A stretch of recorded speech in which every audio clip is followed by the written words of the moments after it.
Ore 14, Piazza delle Erbe, Padova, sabato 7 novembre. Il DPCM che assegnava al Veneto la zona gialla è entrato in vigore da appena un giorno. L'invito alla cautela da parte delle istituzioni. Eppure l'angolo di Piazza delle Erbe, fulcro di alcuni notissimi bar del centro storico, pullula di gente. Tavolini con 7 persone attorno, quando si dovrebbe essere al massimo in 4. Tantissime mascherine abbassate e tantissimi in piedi ad aspettare che si liberi un tavolo. La foto, scattata da un passante, è stata divulgata sul web e condivisa da molti, soprattutto medici indignati.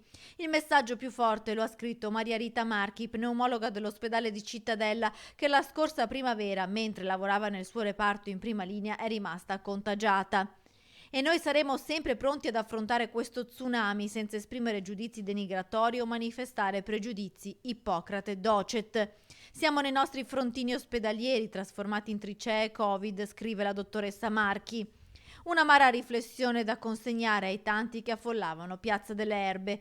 Le cure ci saranno sempre, ma gli ospedali iniziano a sentire la pressione dei ricoveri. Questo è il messaggio. Siete in tanti e facciamo fatica ad accogliervi nei nostri fortini. Siete più giovani e vi stiamo trattando con modalità più aggressiva perché la malattia lo richiede. Ma non vi giudichiamo, continua ancora la pneumologa, che alla fine del suo lungo messaggio augura buono spritz.